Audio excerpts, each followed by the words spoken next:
मुझे लगता है कि पहली जैसे ही मैं बाहर आई मुझे बहुत लोगों का प्यार दिखा, जहाँ पे लोगों ने बोला कि they really understood what kind of person I am.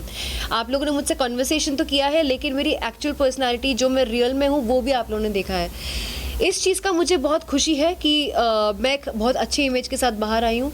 इस चीज़ का मुझे बेहद दुख है कि मैं 3rd वीक में जो इतने फुल ऑन अपने गेमिंग स्प्री में आ चुकी थी, अपने वाइब पे आ चुकी थी, जहाँ पे मैंने अपनी स्ट्रैटेजीज बनाई थी, मैंने अपने अटैक प्लान्स बनाए थे, मैंने अपने ऑपोजिट ग्रुप के साथ अलायंसेस भी बनाए थे। I was fully playing the game. Task में भी अपना एक बहुत ही अलग रूप मैंने दिखाया था, जो राशन वाला टास्क था, the ring trick and everything, I did all that. But उसके पहले ही मैं कुछ लोगों से नॉमिनेटेड थी जिन्होंने बहुत ही फेक और स्टूपिड रीज़न दिए थे मुझे नॉमिनेट करने के लिए, और मैं नॉमिनेशन से बच इसलिए नहीं पाई क्योंकि ऑलरेडी मेरे सामने 3 स्ट्रॉन्ग कंटेस्टेंट्स थे जो स्टार्टिंग से उनको गेम का फॉर्मेट पता था, मुझे नहीं पता था। I thought it's a personality contest and I did not know that मुझे डे 1 से एक अटैकिंग वे में रहना पड़ेगा। यू नो, अगर हम बात करें आपके गेम का तो कहीं ना कहीं हम ऑडियंस को लगा कि आप बहुत ही स्लो, कुछ देखने को नहीं मिला। नायरा एक्चुअल में क्या कर रही है बिग बॉस हाउस में,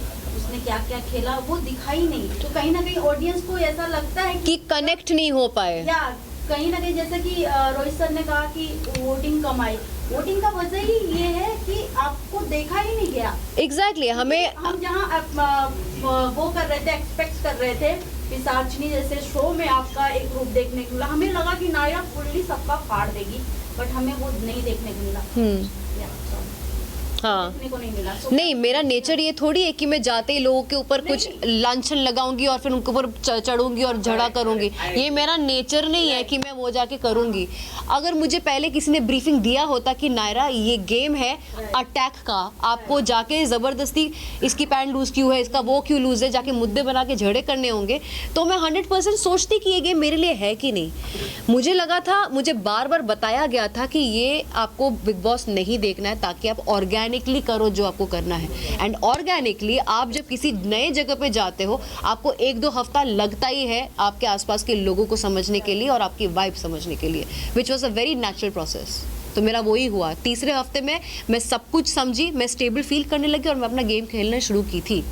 पहले हफ्ते में आपको एक बार वार्निंग भी मिली थी, पहले हफ्ते में सलमान खान ने आपके साथ पूरा वीकेंड का वार भी किया था, वार्निंग मिली थी, लेकिन आपको नहीं लगता कहीं ना कहीं आपने लेट कर दिया? तीसरे वीक में आप दिखना स्टार्ट हुई, गेम खेलने में थोड़ी सी मैं वही तो कह रही हूँ ना, मैं गेम को समझी नहीं थी। Being opinionated does not mean I have to scream and give my opinions, right? मेरा तरीका, सपोज मुझे सपोज आपका और मेरा कुछ एक डिसएग्रीमेंट हुआ है, आप चिल्लाओगे, इंसान तब चिल्लाता है या फिर इंसान तब अपना वॉल्यूम हाई करता है जब सामने वाला इंसान आपका सुनना नहीं चाहता। बट मेरा तरीका ही आपको बाजू में बिठा के बात करना और अपने ओपिनियंस उस तरह देना। प्लस लोगों को लगा था कि मैं बहुत डोमिनेटिंग हूँ, लोगों को लगा था मैं बहुत डोमिनेटिंग हूँ। मैंने जब लोगों को किचन के रूल्स बनाए या फिर बाथरूम के रूल्स बनाए, मैं इतनी डोमिनेटिंग थी तो लोगों ने मुझे चैलेंज क्यों नहीं किया? क्यों किसी ने मुझे काउंटर नहीं किया? क्यों किसी ने ये नहीं बताया कि मुझे कोई हक नहीं कुछ बोलने का, बाकी लोगों को डिक्टेट करने का?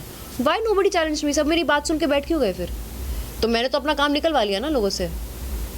नायरा, टॉकिंग अबाउट यू, जब आप घर से बाहर निकल रही थी, यू सेड कि guys it's okay, we knew it only, but जब आप बाहर निकली, we have seen your emotional side के इतने जल्दी नहीं, ऐसे कैसे, मैंने गेम अभी स्टार्ट किया था, तो व्हाट यू वांटेड टू से, एक्सपेक्टेड था ये चीज़? मुझे लगता है कि मैं डिसअपॉइंट बाहर आके इसलिए हुई क्योंकि क्लियरली लाइव में मेरा जितना तामझाम था, चीज़ें थी, फन चीज़ें थी, मेरी इंटरेक्शंस थे, मेरे पर्सनालिटी के बाकी जो चीज़ें थे वो क्लियरली दिख रहा था जो एपिसोड में नहीं डाला था। और मुझे नहीं पता है कि वो एपिसोड में क्यों नहीं डाला था। मैं अज्यूम कर रही हूँ कि नहीं डाला था क्योंकि मेरा कोई पर्सनल फाइट नहीं था किसी के साथ। अभी अगर किसी के साथ मेरा पर्सनल नहीं फाइट हुआ है तो मैं ज़बरदस्ती जाके फाइट नहीं कर सकती ना, that is against my nature. तो उसको मैं क्रिएट कैसे करूँ? मैं समझी गेम को, मैं लोगों की असली चेहरे जब पहचानी तब मेरे को रियलाइज होने लगा कि मैं कैसे किस को एलिमिनेट करना चाहती हूँ, because I saw the real faces. But day 1 में ज़बरदस्ती किसी के साथ मुद्दा उठाना, इट्स नॉट पॉसिबल। हुआ ही नहीं मेरे साथ, किसी ने ना मुझे चैलेंज किया ना मैंने किसी को किया, सब तो मेरी बात मान के बैठे थे। आपको नहीं लगता कि चाहत ने ये बहुत अच्छे से बिग बॉस का सिनेरियो देखा और उसका बहुत ज़्यादा फायदा उठा रही है, झगड़े और मुद्दे होना? सच में घर पे जहाँ तक हम ऑडियंस को चाहत इतना लोगों को नहीं पता था कि चाहत कौन है, बट टीवी शो की है, आई नो, बट कहीं ना कहीं बिग बॉस से जिस तरीके से टीआरपी उन्हें मिल रहा है बहुत शॉकिंगली है। सी चाहत इज समबडी जो बहुत चिल्ड आउट रहती है घर में, बहुत चिल्ड आउट रहती है। वो कभी कभी सोती भी रहती है और ग्रुप में बैठने के बावजूद भी वो बात तक नहीं करती है। आप लाइव में उनको ऑब्जर्व करना, उसके कुछ चीज़ों के वजह से, फॉर एग्जाम्पल बेड वाला जो मुद्दा हुआ था, वो उन्होंने, आप अगर एपिसोड देखोगे, उन्होंने एक बार भी अपने मुंह से नहीं बोला कि मुझे स्नोरिंग या चीखने की वजह से बेड अंदर सोना नहीं है। वो बोलने जा रही थी कि मुझे नहीं अंदर सोना है, तब किसी ने बोला कि हाँ वहाँ बहुत स्नोरिंग होती है, किसी और ने बोला था वो। तो उसने क्या किया, वो बेड बाहर सोना चाह रही थी लेकिन सामान अपना घर के अंदर ही रखना चाह रही थी, जिसकी वजह से विविन तड़प गया था। एंड विविन ने उसके ऊपर जब झाड़ा तब उसने काउंटर दिया। तो घर पे भी वो खुद से कभी अपना ओपिनियन नहीं देती हैं। आज तक जितने भी ओपिनियंस हुए हैं उन्होंने ओपिनियन नहीं दिया है। वो गई भी है तो लोगों ने उसको जाने बोला है कि आप बीच में मत पड़ो। एटलीस्ट मैंने चिल्ला चिल्ला के अपने कुछ ओपिनियंस दिए हैं। वो सिर्फ डिफेंस में ही अपना बताती हैं। डिफेंस में ही वो पकड़ा था, गैस का पकड़ा था, शी वॉज क्राइंग। जब मैंने उसके ऊपर चिल्लाया, वो पार्ट तो चलो टेलीकास्ट में दिखाया नहीं, जब मैं उसके ऊपर चढ़ी थी कि तुम घर के साथ नहीं रहना चाहती हो, कोई बात नहीं, तुम्हें खाना रोकने का हक किसी को नहीं है, लेकिन एक कर्टसी होती है कि तुम हमसे बात तो कर सकती थी कि आरफिन भाई, नायरा, आप सब लोग, मैं आपके साथ अनशन में नहीं बैठना चाहती। मैं उस पॉइंट पर लड़ी थी उसके ऊपर, जो दिखाया नहीं गया था टेलीकास्ट में, जो मैंने देखा नहीं टेलीकास्ट पे है करके। कहीं ना कहीं ऐसा लग रहा था कि आपकी स्ट्रैटेजी नहीं थी, लोगों की सबकी स्ट्रैटेजी थी। तो सब बिग बॉस देख कर आए थे ना, मैंने नहीं देखा हुआ था ना। कहीं ना कहीं आपके ऊपर कहीं ना कहीं आपने कम तैयारी करके गए। हाँ, कोई तैयारी मेरे एक्सपेक्टेशन बहुत ज्यादा हाई थी आपसे। सी नाउ इफ डे वन से somebody के सामने आके अपने फैमिली के बारे में बताती है पूरी तरह से। मैंने भी बताया, ईशा पूरी तरह से आपके बारे में बात करती है अविनाश के साथ, पूरा घर आपके बारे में बात करता है, लेकिन कहीं ना कहीं आप ज्यादा दिखाई नहीं दी और आपने कोई खुलकर बोला नहीं।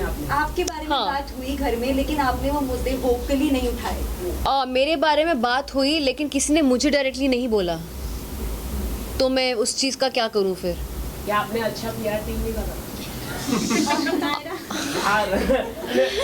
ऑनेस्टली स्पीकिंग मुझे भी नहीं पता कि सबसे बेस्ट PR कौन होना चाहिए था मेरा उस टाइम पे। I don't know. नायरा, आपका नाम शहजादा के साथ जोड़ा जा रहा था और ऐसे हम कई, किसने जोड़ा है? और घर वाले, और ऐसे कई लोग हम देख रहे हैं जो घर वाले अंदर ही अंदर एक दूसरे का नाम जोड़, जैसे अविनाश के साथ ईशा का जोड़ा जा रहा है और करणवीर के साथ चुम को लेके छेड़ रहे हैं।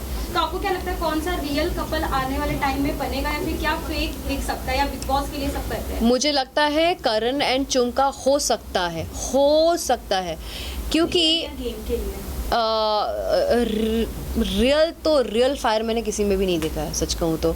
सी Isha is very intelligent girl. Rajat जैसा बंदा जो लड़कियों के साथ इजीली फ्रेंडशिप नहीं करता है, वो उसको भाई बहन का रिश्ता उन्होंने ऑलरेडी इस्टेब्लिश कर लिया एंड बहुत strong he Rajat believes in हर। जबकि बाहर से हम सब ने देखा है कि Isha has a point of view and a negative point of view for everybody. All of us have seen that. तो जिस दिन रजत को शॉक मिलेगा उसको उस दिन शॉक मिलेगा। हैविंग सेड दैट, उसको थोड़ा सा अपसेट भी हुआ था जब वोटिंग हो रही थी स्टेज पे, एंड रजत के लिए किसने, बग्गा भाई ने किसी के लिए, बग्गा भाई ने शायद करणवीर के लिए 2 शब्द बोले थे, करणवीर इसके लिए। लेकिन ईशा बीइंग द सिस्टर जो भाई बहन कर रही थी, वो उसने दो बातें नहीं की स्टेज पे आके उसके बारे में, रजत के बारे में। सो उसको वो डिसअपॉइंटमेंट लगा था। सेकंड सिचुएशन, इन लोगों ने कुछ इम्प्लाइड प्लान ये किया था कि मुस्कान को बचाना चाहिए एविक्शन से। रजत, विकेट के बारे में मैं एक बात कंप्लीट कर रही हूँ। उस टाइम पे ये एक चल रहा था कि हमें मुस्कान को बचाना है एविक्शन से, ओके। एंड उस वक्त हुआ क्या था कि रजत अपने प्रिंसिपल पे कि नहीं मैं अपना पॉइंट ऑफ व्यू देना चाहता हूँ वर्सेस मुस्कान को बचाना चाहता हूँ, वो फंस गया था और उसने अपना पॉइंट रखा और सारे घर वाले उससे बात करना बंद कर दिए। Why? Because he did not go for saving Muskan. तो मुझे लगता है कि रजत को भी एक पॉइंट के बाद पता चलेगा कि अपना ही गेम खेलना है कि फैलना है। नायरा, रजत को आप टॉप 1 की रैंकिंग में कैसे देखते हो? Do you think he deserve on top 1 also? जब विवियन और रजत को जब तोड़ने की बात आई थी तो लीडरशिप क्वालिटी मैनिपुलेटिव सबसे ज़्यादा रजत को दिया गया था, ना ही तो विवियन को दिया गया था। व्हाट यू हैव टू से कि तुम्हें उनमें क्वालिटी, क्योंकि एक जब सलमान खान ने उनसे पूछा था तो आप अगर जेल में होते तो क्या आप खाना देते, तो उन्होंने कह दिया था बिल्कुल नहीं देता मैं। What do you think? और फिर वही देख रहे हैं हम कि वोट सबसे ज़्यादा रजत को मिलता है। मुझे लगता है रजत डिक्टेटर बनता 100%, क्योंकि उसने खुद बोला है अपने मुंह से हम लोगों को कि उसे अगर कोई मिस्टेक करता है तो उसको 5 घंटे पूल में खड़ा करेगा के लिए जाता, वो अपना पावर एक्सरसाइज करने के लिए एक खाना भी नहीं देगा। तो he honestly said his true feelings.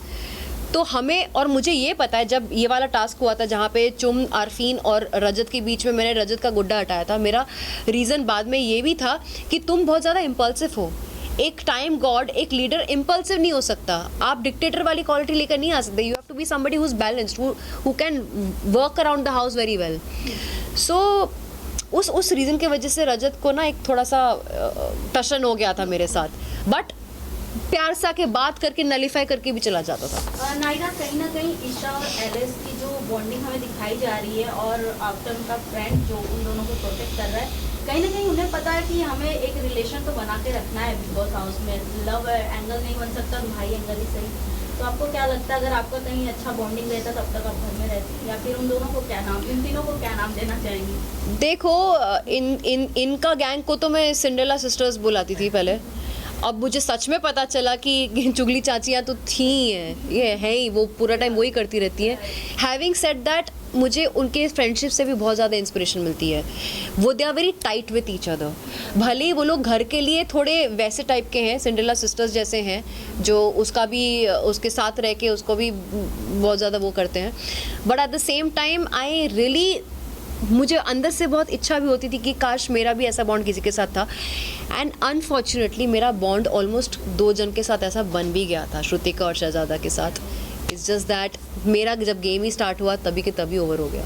Naira, वैसे तो शहजादा और श्रुतिका के साथ, लेकिन आपके लिए एक बात बोली गई थी कि कहीं ना कहीं कुछ वक्त बाद आप एलिस, ईशा लोगों का ग्रुप ज्वाइन कर सकती हो। तो अगर आप घर में होती क्या वो एक ग्रुप फॉर्म होता? क्योंकि एलिस के साथ बात शुरू हो गई थी। मैं सामने से जब क्या हुआ था, सारा जेल में बैठी थी, बग्गा भाई को बोल रही थी अच्छा शिल्पा और करणवीर के साथ तुम्हारा रिलेशन कैसा है? तो बग्गा भाई बोले हाँ ठीक है, अच्छा ठीक है उनको छोड़ देते हैं। ये नायरा और शहजादा का जो जोड़ी है ना, बहुत स्ट्रॉन्ग जोड़ी बन रही है, मुझे इन लोगों को सबक सिखाना है।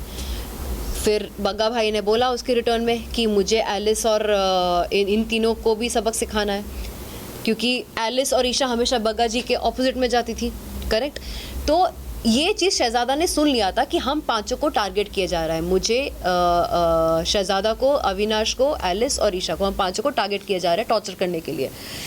शहजादा मुझे लेके भागा उनके पास, हमने सारा पोल खोल दिया कि हमें टारगेट किया जा रहा है, ये दोनों जेल कैदी बैठ के। तो तभी के तभी they also got a shock of their life. And फिर मैंने ये चीज़ प्रपोज किया कि इस हफ्ते हम एक दूसरे को क्रॉस नहीं करेंगे, लेट्स बी एन अलायंस, लेकिन ऐसा अलायंस जो पूरे घर वाले नहीं देखेंगे, क्योंकि घर वाले देखेंगे तो हम सबकी नज़र में आ जाएंगे, उनके और अलग अलग स्ट्रैटेजीज आनी शुरू हो जाएगी। सो येस, अलायंस की डिस्कशन ऑलरेडी हो चुकी थी, हम एक दूसरे के साथ नॉर्मली बिहेव कर रहे थे, लेकिन अंदर से we were an alliance together, all of us. Last Who do you question. think is the fake contestant of the house?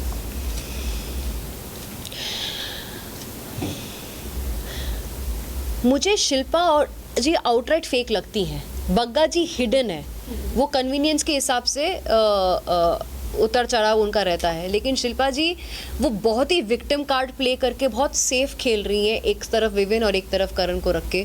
She is like you know being trying to protect herself, क्योंकि विविन इस गैंग का leader है, करण इस गैंग का leader है, and she is in the middle. And वो अपना ओपिनियन दे देती हैं, बट वो फाइटिंग स्पिरिट नहीं रखती हैं, like you know to make a difference probably.